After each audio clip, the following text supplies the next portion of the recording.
부산에서 자갈치 시장이라고 하는 곳이 있습니다.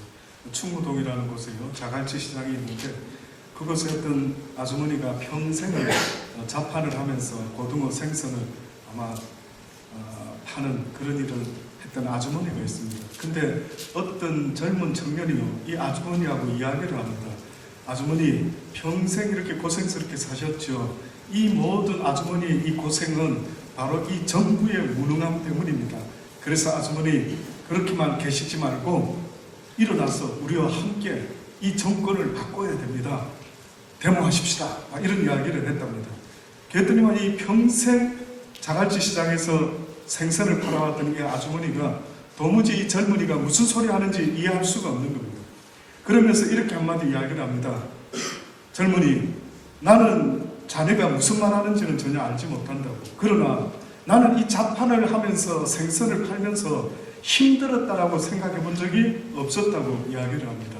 그 이유가 왜냐하면은 나는 사랑하는 내 아들과 딸을 이 생선을 팔아서 그들을 대학도 보내고 시집도 장가도 다 보냈기 때문에 나는 이 평생 생선 장사를 했지만은 나는 이것이 고생스럽다라고 생각해 본 적이 한 번도 없었다라고 그렇게 이야기를 하는 겁니다.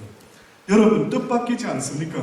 분명히 고생스러울 것 같은데도 불구하고 그 아주머니가 나는 고생스럽지가 않다라고 말한 이유가 있다면요, 그것은 바로 사랑하는 이가 있었기 때문에 가능했다라고 볼 수가 있는 겁니다. 놀랍죠? 그래서 이 세상을 살아갈 때에 가슴 속에 누군가를 사랑하는 마음을 가지고 살아가는 인생과 그 누구도 사랑하지 못하는 마음을 가지고 이 세상을 살아간다는 것은 하늘과 땅 차이만큼 천국과 지옥과 같이 고통스러운 삶이 되는 것입니다. 하물며 사람도 자기가 사랑할 만한 사람을, 가족을 위해서 그렇게 사랑을 가슴에 품고 살아가는 인생이 그렇게 힘들지 않다라고 말할 수 있다면은, 그러나 하나님이 우리에게 말씀하시는 것은 그러한 사랑을 넘어서서요, 모든 일을 사랑할 수 있는 그 마음으로 이 세상을 살아야 된다라고 우리에게 말씀하고 있습니다. 인간이 범죄한 이후에 변화가 일어났는데, 변질이 되었는데, 어떻게 변질이 되었느냐 하면은 태초에는 아담과 하와가 죄짓기 전에는 하나님을 사랑하고 이웃인 아내를 엄청나게 사랑했습니다. 그래서 하나님이 아내를 지어줬을 때에 그 아내를 만났던 아담이 했던 말, 이는 내 뼈 중에 뼈요 살 중에 살이다. 어마어마하게 기쁨을 표현했던 것입니다. 그런데 아담과 하와가 하나님 앞에서 범죄한 이후로 아담이 뭐라고 말했는 줄 아십니까? 내가 언제 이 여자를 지어달라고 했던 적이 있습니까? 당신이 지어준 이 여자 때문에 내가 죄를 짓게 되었다라고 이렇게 예상도 못했던 변명을, 핑계를 대죠. 근데 여러분 보세요. 아담이 죄를 짓고 나서 변질이 되었더니만 어떻게 변질이 됐나 보니까요, 하나님을 사랑하고 하와인 이웃을 사랑했던 아담이 변질이 되었는데 무슨 잘못된 일을 오히려 핑계를 대는 것입니다. 하나님 핑계를 대고 하와를 핑계대면서 나는 잘못이 없었다라고 그렇게 말했던 것입니다. 여러분, 그가 생각했던, 그가 원래 품었던 하나님의 사랑을 잃어버리고 말았던 것입니다. 인류가 죄를 짓고 나서 잃어버린 것이 있다면 하나님을 사랑하는 그 마음을 잃어버리고 말한 것입니다. 오늘 본문의 성경에 보면은요, 어떤 율법사가 예수님을 시험하려고 이렇게 물어봅니다. 예수님, 영생을 얻기 위해서는 어떻게 살아야 되는지, 혹시 어떤 계명이 중요한지 아십니까? 라고 물어봅니다. 그때 예수님이 뭐랍니까? 내 마음을 다하고 목숨을 다하고 힘을 다하여 뜻을 다하여 주 너의 하나님을 사랑하라. 또한 이와 같이 내 이웃을 그렇게 사랑해야 된다라고 이야기를 합니다. 그랬더니만 이 율법사가 한다라는 말이 내 이웃이 누굽니까? 라고 물어봅니다. 내 이웃이. 그래서 설명하신 설명이 이웃을 사랑해야 되는데, 하나님을 사랑하는 그것이 곧 내 이웃 사랑으로 나타나야 되는데, 보여지는 형제를 사랑하지 못하고요, 보이지 않는 하나님을 사랑한다는 것은 거짓말쟁이 밖에는 되지 않는 겁니다. 그래서 하나님이 보지 못하는 나 여호와를 사랑하는 자는 보이는 너의 형제를 사랑하는 것이 마땅하다. 곧 하나님에 대한 사랑이 어떻게 표현되어야 되는가 봤더니만 내 이웃에게 그렇게 표현이 되어야 된다라고 말씀을 했던 거죠. 그래서 이 율법사가 또 시험하려고 예수님께 물어보기를 누가 내 이웃입니까? 라고 이야기를 합니다. 그때 예수님이 한 예를 들어 설명을 하는데 어떤 사람이 여리고에서 예루살렘으로 내려가다가 강도를 만났다라는 거예요. 강도를 만나서 그만 죽게 되었다. 그런데 그 옆을 제사장이 지나가는데 그냥 지나갔고 또 레위인이 보고는 그냥 지나갔다. 그 당시 때 종교인들은요 어떤 생각을 갖고 있었느냐면은 죽어가는 사람을 만진다든지 죽은 시체를 만진다든지 부정을 타가지고요 2주 동안이나 아무것도 못하게 되어 있어요. 제가 오늘 지금 이 설교 말씀을요 열흘 동안 아름다운 콘서트 하면서 시드니를 다니면서 설교를 이 제목으로 잡았는데요 10분 정도 설교를 하다 보니까 짧은 시간에 제대로 된 설교를 하려니 얼마나 힘들겠습니까? 그래서 이 교회에서 이쪽 조금 이야기하고 저쪽 교회에서 조금 이야기하고 그렇게 10교회를 다녔던 거예요. 근데 오늘 저는 완성본을 지금 한번 마음껏 우리 달란트 교회에서 이야기를 하는데 한번 여러분 이렇게 온 교회를 다니면서 이렇게 설교하고 싶었던 겁니다. 이렇게 외치고 싶었어요. 이것이 진리라고 알려주고 싶었더랬습니다. 그게 뭐였느냐 하면은 이 강도 만난 사람을 예수님이 설명을 하면서 어떤 선한 사마리아인은 이 강도 만난 자를 보고는 치료해주고 돌봐주고 또 주막에 데리고 가서 부비가 더 들면 내가 돌아올 때에 모든 걸 내가 폐하겠다라고 이렇게 이야기를 하면서 누가 과연 강도 만난 사람의 이웃이 되겠느냐 이렇게 물어봤죠. 너희도 이와 같이 행해야 된대. 근데 저는 이 성경 말씀을 오늘 방금 읽었는데 보니까 강도 만난 사람이 분명히 강도 짓을 당했을 텐데 성경에 보니 빼앗긴 물건이 언급이 되질 않는 거예요. 빼앗긴 물건이. 혹시 이 강도 비유를 들으시면서 뭘 빼앗겼는지 한 번이라도 생각해 보신 적 있습니까? 분명히 강도가 강도짓을 했다면 이 사람에게서 뭔가를 뺏었을 텐데 그 뺏은 이야기는 나오지 않아요. 그래서 육적으로 설교를 하려고 하니까 한계가 있는 거예요. 제가 지금 이 설교를 하면 어떤 사람은 이렇게 말하는 분도 있습니다. 목사님, 나도 이렇게 예수님이 가르쳐 주신 것처럼 강도 만난 사람이 나타난다면 얼마든지 도와주고 선한 사마리아인과 같이 하려고 생각하고 있는데 아직 내가 이때까지 살아보니까 강도 만난 자를 만난 적이 없다라고 이렇게 이야기하면 이 말씀대로 행할 길이 없지 않습니까? 그래서 저도 이게 그 뜻인가? 정말 이 세상 살아가면서 강도 만난 사람을 내가 만나야만이 이 주의 말씀에 순종할 수 있는 찬스가 생긴다라는 말씀인가? 라는 생각을 해보니 단지 그 뜻만이 아닌 것입니다. 오늘 이 강도 만난 사람이 잃어버린 것이 있다면요, 저는 이 강도는 사단인 것 같아요. 성경에서는 사단을 강도라고 그러죠. 예수님을 선한 목자라고 말하지 않습니까? 그런데 하나님이 이렇게 말씀하는 것 같아요. 너희가 사단에게 강도짓을 당했대.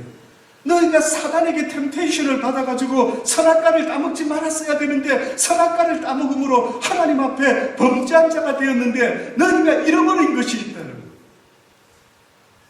그것이 바로 하나님에 대한 사랑을 잃어버렸다라고 지금 말씀하고 있는 겁니다.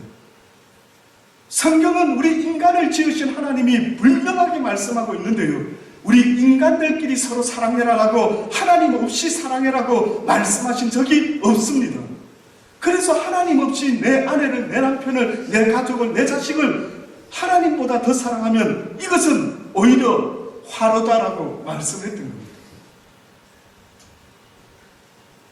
그래서 오늘 이 율법사가 물어봤을 때에 무엇이 가장 첫 번째 되는 계명입니까? 라고 했을 때 뭐라고 이야기합니까? 하나님을 사랑하는데 뜻밖에도 마음과 목숨과 힘과 뜻을 다하여 주 너희의 하나님을 사랑해라 라고 그렇게 말씀하고 있는 거예요. 하나님이 인간을 지으신 목적이 있다면요, 바로 사랑 때문에 지으신 겁니다. 하나님이 홀로 스스로 사랑할 수 없었던지라 하나님의 형상을 따라 인간을 지으신 목적이 무엇인가라고 저에게 물어보신다면, 물론 인간의 삶의 목적이 하나님을 영화롭게 하는 것이라고 말할 수 있겠지만은, 궁극적으로는 저는 하나님께서 그 영화로운 삶의 모습을 받기를 원하시는 그 중심에는요, 바로 하나님을 사랑하는 마음을 가지기를 원했던 것입니다. 사랑은 일반 통행이 아니기 때문에 그렇습니다. 사랑은 주고 받아야 됩니다.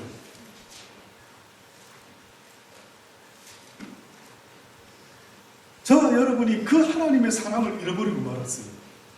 그래서 사랑을 잃어버리고 나니까 어떤 문제가 생기는 줄 아십니까? 이 세상을 살다 보니까요, 아마 인생을 조금이라도 살아보신 분은 아실 거예요. 무엇이 당신의 인생에서 가장 힘든 것 같습니까? 라고 물어보면요, 거의 먹을 것 때문에, 입을 것 때문에 라고도 말할 수 있겠지만, 조금만 더 살아보면요, 사랑 때문에 힘든 겁니다. 그것도 사랑하지 못하는 사람들 때문에, 도무지 덮을 수 없는 저 사람 때문에 내 인생이 속상하고 힘들고, 때로는 그 사람 때문에 시험받아서 내 마음이 상처가 돼서 얼마나 괴로운지 이런 말할 수가 없어요. 여러분은 안 그렇습니까? 저는 그렇던데, 저는 만약에 자식이 속을 썩이면 아무리 먹을 것 입을 것 있어도요, 그 자식의 그 속상함 때문에, 그걸 덮지 못하는 내 마음 때문에 얼마나 힘이 든지 이런 말할 수가 없습니다. 그래서 저는 어느 때 이 성경에 하나님의 말씀이 진리라고 믿는 것이, 하나님이 뭐라고 말씀했습니까? 너를 위해서라도 그 누구도 미워하지 마라. 너 자신을 위해서라도, 네 심령의 천국을 이루기 위해서라도 원수까지라도 사랑해야만 된다라고 하신 이 말씀이요, 진리이더라고요. 결국 하나님의 사랑을 가슴에 품고 살아가는 사람은요, 원수가 없는 겁니다.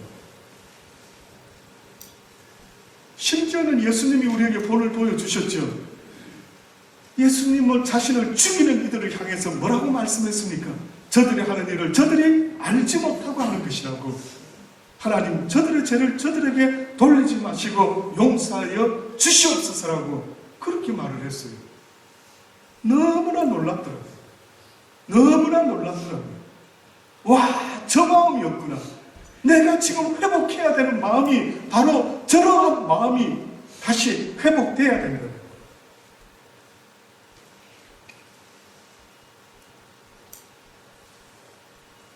그래서 성경에 보면은 거듭난 삶의 모습을 계속 우리에게 알려주는데, 바로 그 거듭난 자의 삶의 모습은요, 하나님의 사랑을 회복한 자의 모습이다라는 걸 성경은 우리에게 보여줍니다. 세례 요한이라는 하나님의 사도가요, 어느 날 세례를 사람들에게 전파하고 있는데, 그때 세례를 받으러 어떤 무리들이 왔던 모양입니다. 근데 그때 이 세례 요한이 이렇게 말합니다. 독사의 자식들아, 누가 너희를 가르쳐서 장차 올 진노를 피하라 하느냐? 그러므로 회개에 합당한 열매를 맺고 속으로 아브라함이 우리 조상이라 말하지 말아라. 내가 너희에게 이르노니 하나님이 능히 이 돌들로도 얼마든지 아브라함의 자손을 만들어낼 수가 있다. 이미 도끼가 나무 뿌리에 놓였으니 좋은 열매를 맺지 아니하는 나무마다 지켜 불에 던질 것이라. 그랬더니만 무리들이 세례 요한에게 물어보는 것입니다. 그러면 우리가 무엇을 어떻게 하면 좋습니까? 지금 당신이 무슨 이야기를 우리에게 전하고 있습니까? 라고 했더니만 세례 요한이요, 회개하라, 천국이 가까웠다라고 외쳤던 세례 요한이 뭐라고 말하는 줄 아십니까? 옷 두 벌 있는 자는 옷 없는 자에게 나눠줄 것이요, 먹을 것이 있는 자도 그렇게 할 것이라. 세리들도 세례를 받고자 해 와서 가로되 선생님, 우리가 무엇을 하리까? 라고 했을 때 정한 세 외에는 능직치 말라. 군병들도 와서 또 물어봅니다. 우리가 무엇 해야 되겠습니까? 사람에게 간파하지 말며 무수하지 말고 받은 요를 족하게 여겨라. 세례 요한이 예수님 앞서 외쳤던 이야기가 바로 이겁니다. 회개 회개해라라고 하는 말이요, 바로 지금 이 이야기를 하고 있는 것입니다. 한 가지 더 놀라운 것은 뭔 줄 아십니까? 불같은 성령을 받은 사도들이 복음을 전했더니만 그 복음을 들은 사람들이 어떤 반응을 일으켰는가 보았더니만 성경에 보니까는 저희가 이 말을 듣고 사도들의 말을 듣고 마음에 찔려 베드로와 다른 사도들에게 물어가로되 형제들아 우리가 어찌하면 좋을꼬? 베드로가 가로되 너희가 회개하여 각각 예수 그리스도의 이름으로 세례를 받고 제사함을 얻으라. 그리하면 성령을 선물로 받으리라. 성령의 역사는요, 뭔 줄 아십니까? 사랑의 역사인 겁니다. 회개한 자가 받는 성령이 있다면 그것은 잃어버린 하나님의 사랑을 회복하는 성령의 역사라고 성경이 분명히 말씀하고 있습니다. 너희와 너희 자녀와 모든 먼데 사람 곧 주 우리 하나님이 얼마든지 부르시는 자들에게 하신 것이 있으니, 하신 말씀이 있으니 여러 말로 확증하여 권하여 가로되 너희가 이 패역한 세대에서 구원을 받으라. 그 말을 받는 사람들은 세례를 받으며 이날에 제자의 수가 3,000이나 되더라. 저희가 사도의 가르침을 받아 서로 교제하고 떡을 떼며 기도하기를 전혀 힘썼다. 사람마다 두려워하는데 사도들로 인하여 기사와 표적이 많이 나타나니 믿는 사람이 다 함께 있어 모든 물건을 서로 통용하고 또 재산과 소유를 팔아서 각 사람의 필요를 따라 나눠주고 날마다 마음을 같이하여 성전에 모이기를 힘쓰고 집에서 떡을 떼고 기쁨과 순전한 마음으로 음식을 먹고 하나님을 찬미하며 또 온 백성에게 친송을 받았다. 주께서 구원받는 사람을 날마다 더하게 하시리라. 사람들이 변하고 말았어요. 복음을 듣고 능력의 사도들을 통해서 복음을 듣고 사람들이 변화가 일어났는데 어떤 변화가 일어났느냐면 상식적인 죄된 인간의 사랑으로는 이해할 수 없는 사랑이 나타나고 말았는데 모두가 자기 것을 조금 더 제 것으로 여기지 아니하고 나누기를 시작했던 거예요. 그래서 기독교인의 특징이, 거듭난 기독교인의 특징이 뭔 줄 아십니까? 나눠주기를 즐겨하는 모습이 있을 수밖에 없는 겁니다.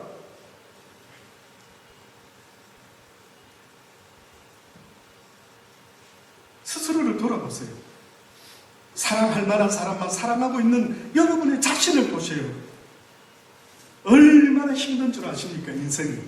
내 인생이 힘든 이유는요, 다른 그 어떤 세상의 것의 문제가 아니라 잃어버린 하나님의 사랑을 회복하지 못하고 살아가고 있는 이 내 심령이 얼마나 지옥 같은지 이를 말할 수가 없는 것입니다.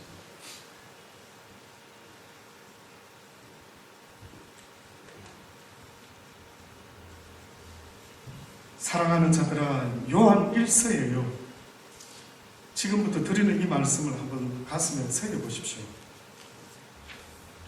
요한 1서에 보면은 사랑하는 자들아 내가 새 계명을 너희들에게 쓰는 것이 아니라 원래 이 계명은 오래전부터 있었던 옛 계명이니 이 옛 계명은 너희의 들은 바 말씀이거니와 다시 내가 너희에게 새 계명을 쓰노니 저희에게와 너희에게 참된 것이라. 이는 어두움이 지나가고 참빛이 벌써 비침이라. 빛 가운데 있다 하여 그 형제를 미워하는 자는 지금까지 어두움 가운데 있는 자요 그의 형제를 사랑하는 자는 빛 가운데 거하여 자기 속에 꺼리낌이 없으나 그의 형제를 미워하는 자는 어두운 가운데 있고 또 어두운 가운데 행하여 갈 곳을 알지 못하나니 이는 어둠이 그의 눈을 멀게 하였다. 하나님이 보셨을 때에 인간들이 어두운 가운데 살아가는 인간이 있다라고 그렇게 말씀하신 거예요. 그래서 마태복음 4장 12절로 보면 예수께서 요한에게 잡힘을 듣고 갈릴리 가셔가지고요 나사렛을 떠나서 스불론 납달리 지경 해변에 있는 가버나움에 가서 사시면서 이는 선지자 이사야로 하신 말씀을 이루려 함이라라고 하시면서 보니까 뭐라고 표현했느냐 하면 스불론 땅과 납달리 땅과 요단강 저편 해변 길과 이방의 갈릴리여 흑암에 앉은 백성이 큰 빛을 보았다라고 그렇게 말합니다. 사망의 땅과 그늘에 앉은 자들에게 빛이 빛이었도다 이렇게 말씀했어요. 이사야 선지자가 아주 오래전부터 인간들의 삶의 모습을 보니까 어두운 가운데 사망의 권세 가운데 살아가는데 그들의 삶 속에 왜 그렇게 어둡게 봤는가 봤더니만 요한이 말했던 것처럼 그들이 형제를 사랑하지 못하고 어두운 가운데 눈이 멀어서 살아가는 것과 똑같다라고 그렇게 말씀을 하고 있지 않습니까? 여러분, 어두운 가운데 살아간다라고 하는 것은 형제를 사랑치 못하는 것, 또다시 말하면 사랑할 만한 사람과 사랑하는 그 사랑 말고 내 사랑 말고요, 하나님을 사랑하는 그 사랑으로 내 이웃을 사랑하지 못하는 그 사랑을 가지고 사는 사람들은 어두운 가운데 살아가는 자들이라고 그렇게 말씀한 거예요. 그래서 예수님이 이 땅에 오셨는데 빛으로 왔다라고 말했어요. 왜 빛으로 왔습니까? 하나님이 세상을 이처럼 사랑하사 독생자 예수 그리스도를 이 땅에 보내셨다 그랬어요. 다시 말해서 죄 아래 살아가는 자들, 사랑이 없는 하나님의 사랑을 잃어버리고 살아가는 이들에게 예수 그리스도가 빛으로 이 땅에 왔다라고 그렇게 말씀한 거예요. 사랑으로 왔다라는 거예요. 그래서 주님이 오셔서 뭐라고 말합니까? 예수님이 십자가에 달려 죽으신 것은 예수님의 그 어떤 대단함도 있겠지만 하나님이 세상을 이처럼 사랑했기 때문에 예수 그리스도가 이 땅에 왔다라고 말하지 않습니까? 근데 그 예수님이 이 땅에 와서 뭐라고 이야기합니까? 나는 섬김을 받으러 온 것이 아니라 도리어 섬기려 하고 많은 이들을 위하여 나의 목숨까지라도 내가 내어놓기를 원한다라고 그렇게 말했던 거예요. 누군가를 사랑한다는 것은 그것을 섬기는 것입니다. 내가 아내를 사랑하면 그에게 종이 되는 것이에요. 내가 남편을 사랑하면 그의 종이 되고 내가 물질을 사랑하면 물질의 종이 된다라고 사랑이라는 것은 워십하는 것과 똑같은 행위가 되는 겁니다. 그래서 함부로 사랑해서는 안 돼요. 사람을 함부로 사랑해서도 하나님 이상으로 사랑해서도 안 되는 것입니다. 결국은 모든 이 땅에서의 사랑은요, 하나님 때문이어야 합니다. 하나님을 사랑했기 때문에 행하는 행위가 되어야 되는 거예요. 내가 내 아내를 사랑했기 때문에 내 아내가 원하는 것을 해주는 것과 똑같은 이치인 것입니다.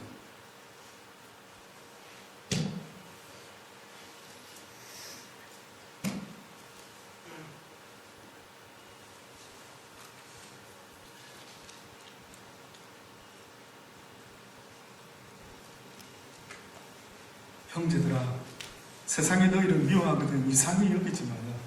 우리가 형제를 사랑함으로 사랑해서 사망에서 옮겨 생명으로 들어간 줄을 알거든. 놀랍죠? 우리가 형제를 사랑하기에 이르렀다 한다면 곧 사망에서 생명으로 옮겨준 줄을 알아도 됩니다. 우리는 예수 그리스도를 믿을 때 사망에서 생명으로 옮겨진다라고는 배워왔지만은 뜻밖에도 형제를 온전한 마음으로 사랑하는 그것이 곧 사망에서 옮겨 생명으로 들어간 줄을 알게 되는 증거가 될 줄은 미처 몰랐던 것이요. 사랑치 아니하는 자는 사망에 거하느니라. 그 형제를 미워하는 자마다 살인하는 자리, 살인하는 자마다 영생이 그 속에 거하지 아니하는 것을 너희가 아는다. 그가 우리를 위하여 목숨을 버리셨으니, 예수님께서 우리를 위하여 목숨을 버리셨으니 우리가 이로써 사랑을 알게 되었고 우리도 형제들을 위하여 목숨을 버리는 것이 마땅하니라. 누가 이 세상 재물을 가지고 형제의 궁핍함을 보고도 도와줄 마음을 막으면 하나님의 사랑이 어찌 그 속에 거할까 보냐. 자녀들아, 우리가 말과 혀로만 사랑하지 말고 오직 행함과 진실함으로 하자. 이로써 우리가 진리에 속한 줄을 알고 또 우리 마음을 주 앞에서 굳세게 하는 것이다. 사랑하는 자들아, 우리가 서로 사랑하자. 사랑은 하나님께 속한 것이니 사랑하는 자마다 하나님께로 나서 하나님을 알고 사랑하지 아니하는 자는 하나님을 알지 못하나니 이는 하나님은 사랑이시기 때문이다. 하나님의 사랑이 우리에게 이렇게 나타난 바 되지 아니한다. 하나님이 자기의 독생자를 세상에 보내심은 저로 말미암아 우리를 살리려 하시니라. 하나님의 사랑이 너희들을 살렸으니 너희가 어떻게 살아야 될지를 마땅히 알지 않겠느냐. 사랑은 여기 있으니 우리가 하나님을 사랑한 것이 아니에요. 오직 하나님이 우리를 사랑하사 우리 죄를 위하여 화목제로 그 아들을 보내셨습니다. 너희는 너희를 사랑할 만한 자만 사랑하는 사랑을 나타내었지만, 그러나 하나님은 너희가 죄인 되었을 때에 너희를 위하여 독생자 예수 그리스도를 이 땅에 보내시고 그를 십자가에 달려 죽게 하셨으니, 이것이 바로 하나님이 너희들에게 보여주고자 하는 사랑이라고 해서 잊지 말아라. 그러니 너희가 하나님을 사랑하고 있는 것이 아니라 너희는 너희가 사랑할 만한 자만 사랑하는 것, 이것은 결단코 하나님을 사랑하는 것이 아니다. 너희가 하나님을 사랑한 것이 아니고 하나님께서 너희를 먼저 사랑하셨느니라. 사랑하는 자들아, 하나님이 이같이 우리를 사랑하셨은즉 우리도 서로 사랑하는 것이 마땅하도다. 아무 때나 하나님을 본 사람이 없을 때 만약 우리가 서로 사랑하면 하나님이 우리 안에 거하시고 그의 사랑이 우리 안에 온전히 이루게 될 것이라. 누구든지 하나님을 사랑하노라고 그 형제를 미워하면 이런 거짓말하는 자니 보라, 보는 바 그 형제를 사랑치 아니하는 자가 보지 못하는 바 하나님을 사랑할 수가 없느니라. 우리가 이 계명을 주께 받았나니 하나님을 사랑하는 자는 또한 그 형제를 사랑해야만 할 것이라. 이 사랑 이야기를 하신 것입니다. 예수님이 선한 사마리아인 비유를 하시면서요, 누가 이 사랑을 나타낸 자냐, 누가 죽어가는 사랑이 없어서 고통스러워하는 저 강도 만난, 저 사단에게 강도짓을 당한 하나님의 사랑을 빼앗겨서 저렇게 불평하고 불만하고 원망하고 시기하고 질투하며 죽어가는 저들을 누가 살릴 수가 있겠는가? 너희들이 살리라. 너희들이 선한 사마리아인이 되어 사랑을 잃어버린 그들에게 하나님의 사랑이 어떠한지를 너희의 삶을 통해서 그들에게 나타내 보여주라는 것입니다. 사랑하는 여러분, 여러분이 하나님의 사랑의 통로가 되시기를 주의 이름으로 축원합니다.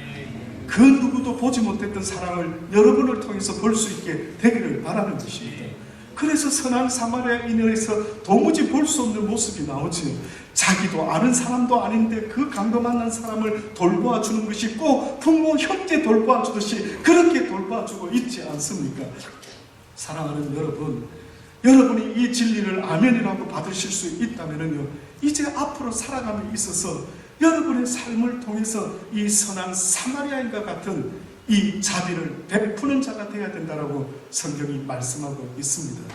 자비라고 하는 것은 마땅히 사랑할 사람을 사랑하는 것이 아니라, 자비라고 하는 것은 도무지 나하고 상관도 없는 사람을 나와 상관 있는 사람처럼 똑같이 사랑하는 삶의 모습, 이것이 바로 자비를 가진 자의 모습이라고 말씀하시면서 너희도 이와 같이 자비를 행하는 자가 되어라고 말씀했습니다. 사랑하는 여러분, 여러분의 삶 가운데 그 따뜻한 하나님의 사랑이 회복되기를 주의 이름으로 축원합니다. 기도하시고, 좋으신 아버지